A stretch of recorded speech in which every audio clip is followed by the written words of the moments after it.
God is so good. God is so good. God is so good. He's so good to me. ಮಕ್ಕಳೇ, ನಿಮ್ಮೆಲ್ಲರಿಗೂ Bible ಯೂನಿಯನ್ನ mobile Sunday ಸ್ಕೂಲ್ಗೆ ಸ್ವಾಗತ ಬಯಸ್ತೇನೆ. ಕರ್ತನಾಮಕ್ಕೆ ಸ್ತೋತ್ರವಾಗಲಿ.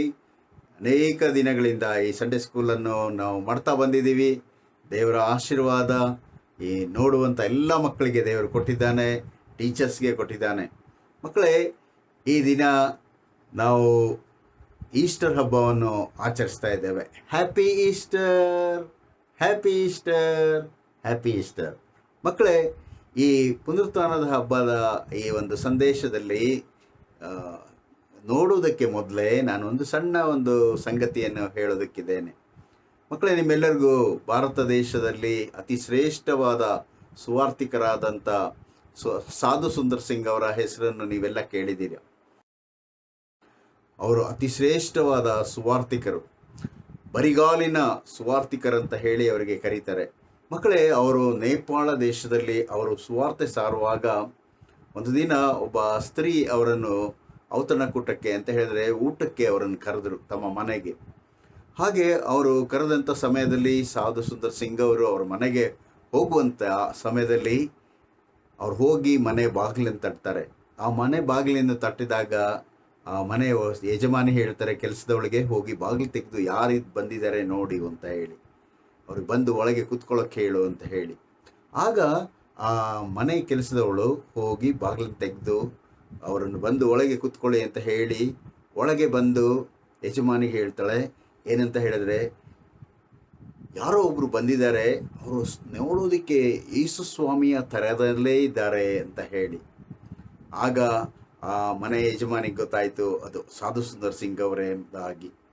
ಮಕ್ಕಳೇ, ಈ ಯೇಸು ಸ್ವಾಮಿಯ ಸುವಾರ್ಥ ಸೇವೆ ಕಾರ್ಯವನ್ನು ಮಾಡುವಂಥವರಲ್ಲಿ ಅನೇಕ ಬಾರಿ ಯೇಸು ಸ್ವಾಮಿಯ ಛಾಯೆ ಕಂಡು ಬರ್ತದೆ.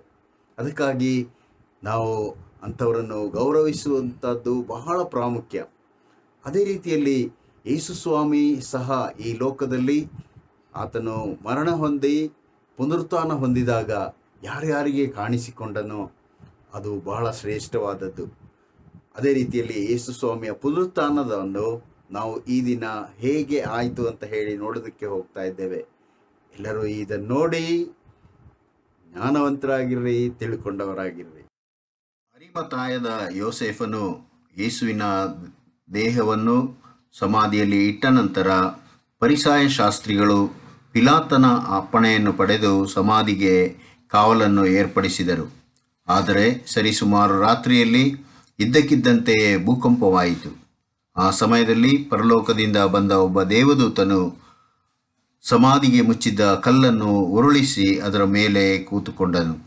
ಆತನ ದೇಹವು ಬೆಳ್ಳಗೆ ಬೆಳಕಿನೋಪಾದಿಯಲ್ಲಿಯೂ ಆತನ ಉಡುಪುಗಳು ಹಿಮದಂತೆಯೂ ಬೆಳ್ಳಗೆ ಇದ್ದವು. ಆತನನ್ನು ಕಂಡ ಕಾವಲುಗಾರರು ನೆಲದ ಮೇಲೆ ಬಿದ್ದು ಹೋದರು. ಮಾತ್ರವಲ್ಲದೆ ದೇವದೂತನನ್ನು ಕಂಡ ಅವರು ಸತ್ತಂತೆ ನೆಲದ ಮೇಲೆ ಬಿದ್ದರು. ಸಬ್ಬತ್ ದಿನವೂ ಮುಗಿದಿರಲಾಗಿ ಮುಂಜಾನೆಯಲ್ಲಿ ಮಗ್ದಲದ ಮರಿಯಳು, ಯಾಕೋಬನ ತಾಯಿಯಾದ ಮರಿಯಳು, ಸಲೋಮೆಯು ಯೇಸುವಿನ ದೇಹಕ್ಕೆ ಸುಗಂಧ ದ್ರವ್ಯಗಳನ್ನು ಹಚ್ಚಲು ಮುಂಜಾನೆಯಲ್ಲಿ ಇನ್ನೂ ಕತ್ತಲಿರುವಾಗಲೇ ಸಮಾಧಿಯ ಬಳಿಗೆ ಬಂದರು. ಸಮಾಧಿಯ ಬಳಿಗೆ ಬಂದಾಗ ಸಮಾಧಿಯ ಆ ದೊಡ್ಡ ಕಲ್ಲು ಉರುಳಿರುವುದನ್ನು ಕಂಡರು. ಇದನ್ನು ನೋಡಿದ ಸ್ತ್ರೀಯರು ಕುತೂಹಲದಿಂದ ಗಾಬರಿಯಿಂದ ಸಮಾಧಿಯೊಳಕ್ಕೆ ಹೋದರು. ಅಲ್ಲಿ ಒಬ್ಬ ಬಿಳಿ ವಸ್ತ್ರಧಾರಿಯನ್ನು ಆತನು ಸ್ವಾಮಿಯ ದೇಹವನ್ನಿರಿಸಿದ ಬಲಗಡೆಯಲ್ಲಿ ಇರುವುದನ್ನು ಕಂಡರು. ಆತನು ಅವರಿಗೆ, ನೀವು ಆಶ್ಚರ್ಯಪಡಬೇಡ್ರಿ, ನೀವು ಎದುರು ನೋಡುತ್ತಿರುವ ನಜರೇತಿನ ಯೇಸುವು ಇಲ್ಲಿ ಇಲ್ಲ, ಆತನು ಎದ್ದಿದ್ದಾನೆ ಎಂದು ಹೇಳಿದನು. ಇಲ್ಲಿ ನೋಡಿರಿ, ಆತನು ಇಟ್ಟಿದ್ದ ಸ್ಥಳವು ಖಾಲಿಯಾಗಿದೆ. ನೀವು ಈಗಲೇ ಹೋಗಿ ಪೇತ್ರನಿಗೂ ಮತ್ತು ಆತನ ಶಿಷ್ಯರಿಗೂ ಆತನನ್ನು ಗಲಿಲಾಯದಲ್ಲಿ ಕಾಣುವಿರಿ ಎಂದು ತಿಳಿಸಿರಿ ಎಂದು ಆತನು ಹೇಳಿದನು. ಆಗ ಸ್ತ್ರೀಯರೆಲ್ಲರೂ ಅಡ್ಡಬಿದ್ದರು ಮತ್ತು ಅಲ್ಲಿಂದ ಹೊರಟು ಹೋಗಿ ಆತನ ಶಿಷ್ಯರಿಗೂ ಇತರರಿಗೂ ತಿಳಿಸಿದರು. ಈ ವಿಷಯವನ್ನು ಸ್ತ್ರೀಯರೆಲ್ಲರೂ ಬೇಗನೆ ಆತನ ಶಿಷ್ಯರಿಗೆ ತಿಳಿಸಲಾಗಿ ಅವರು ನಂಬಲಾರದವರಾದರು ಮತ್ತು ಇದು ಹುಚ್ಚು ಮಾತು ಎಂದು ಹೇಳಿದರು. ಆ ಸಮಯದಲ್ಲಿ ಪೇತ್ರನು ಇತರ ಶಿಷ್ಯರು ಸಮಾಧಿಯ ಬಳಿಗೆ ಓಡಿದರು. ಯೋಹಾನನು ಎಲ್ಲರಿಗಿಂತಲೂ ಮೊದಲಾಗಿ ಓಡಿದನು. ಯೋಹಾನನು ಸಮಾಧಿಯೊಳಗೆ ಬೊಗ್ಗಿ ನೋಡಿದಾಗ ಅಲ್ಲಿ ಆತನು ಬಟ್ಟೆಗಳು ಇಡಲ್ಪಟ್ಟಿರುವುದನ್ನು ಮಾತ್ರ ಕಂಡನು. ಸೀಮೋನ ಪೇತ್ರನು ಸಹ ಸಮಾಧಿಯ ಒಳಭಾಗಕ್ಕೆ ಹೋದನು. ಆತನು ಯೇಸುವಿಗೆ ಸುತ್ತಿದ್ದ ಬಟ್ಟೆಯನ್ನು ಪಾವುಡವನ್ನು ನೋಡಿದನು.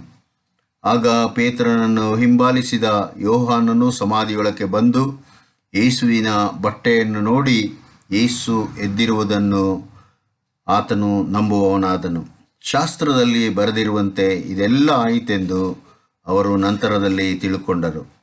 ಆ ನಂತರ ಶಿಷ್ಯರೆಲ್ಲರೂ ತಮ್ಮ ಮನೆಗಳಿಗೆ ಹೊರಟು ಹೋದರು. ಪ್ರಿಯ ಮಕ್ಕಳೇ, ಯೇಸು ಸ್ವಾಮಿಯವರು ಮರಣದಿಂದ ಎದ್ದದ್ದು ನಿಜ. ಅದು ನಿಜವಾದ ಸಂಗತಿಯೂ ಹೌದು. ದೇವರ ವಾಕ್ಯವಾದ ಬೈಬಲ್ನಲ್ಲಿ ತಿಳಿಸಿರುವಂತೆ ಸ್ವಾಮಿಯವರು ಸತ್ತು 3ನೇ ದಿನದಲ್ಲಿ ಎದ್ದು ಬಂದರು. ನಾವು ಕ್ರಿಸ್ತ ಯೇಸು ಸ್ವಾಮಿಯವರನ್ನು ನಂಬಿದರೆ ನಾವು ಸಹ ಪುನರುತ್ಥಾನವನ್ನು, ನಿತ್ಯ ಜೀವವನ್ನು ಹೊಂದುತ್ತೇವೆ. ಯೇಸುವನ್ನು ಅದಕ್ಕಾಗಿ ಪ್ರತಿದಿನ ನಾವು ಬೈಬಲ್ ಓದಬೇಕು, ಪ್ರಾರ್ಥನೆ ಮಾಡಬೇಕು. ಆನಂತರ ನಾವು ಆಶೀರ್ವಾದವನ್ನು ಹೊಂದುವವರಾಗುತ್ತೇವೆ. ಪ್ರಿಯ ಮಕ್ಕಳೇ, ನಾವು ಪ್ರಾರ್ಥನೆ ಮಾಡಿಕೊಳ್ಳೋಣ. ಪ್ರೀತಿಯುಳ್ಳ ದೇವರೇ, ನೀನು ನಮಗೋಸ್ಕರ, ನಮ್ಮ ಪಾಪಗಳಿಗೋಸ್ಕರ ಶ್ರಮೆ ಅನುಭವಿಸಿ, ರಕ್ತ ಸುರಿಸಿ, ಪ್ರಾಣವನ್ನು ಕೊಟ್ಟು ನಮ್ಮನ್ನು ರಕ್ಷಿಸಿದಿ. ನೀನು ಸತ್ತವರೊಳಗಿಂದ 3ನೇ ದಿನದಲ್ಲಿ ಎದ್ದು ಬಂದು ನೀನು ಮರಣದ ಮೇಲೆ ಜಯವನ್ನು ಸಾರಿದ್ದಿ. ಈ ನಿನ್ನ ಪ್ರೀತಿಗಾಗಿ ನಾವು ಸ್ತೋತ್ರ ಸಲ್ಲಿಸ್ತೇವೆ. ಈ ದಿನದಲ್ಲೂ ಈ ಸಂಡೇ ಸ್ಕೂಲ್ ಕಾರ್ಯಕ್ರಮದಲ್ಲಿ ಭಾಗವಹಿಸಿದಂಥ ಎಲ್ಲ ಮಕ್ಕಳನ್ನು, ಸಂಡೇ ಸ್ಕೂಲ್ ಟೀಚರ್ಸ್ರವರನ್ನು, ಸಭಾ ಹಿರಿಯರನ್ನು, ಸಭಾ ಪಾಲಕರನ್ನು ನೀವು ಬಹಳವಾಗಿ ಆಶೀರ್ವದಿಸಿರಿ. ಯೇಸುವಿನ ನಾಮದಲ್ಲಿ ಇದನ್ನು ಬೇಡಿದ್ದೇವೆ ತಂದೆಯೇ, ಆಮೆನ್.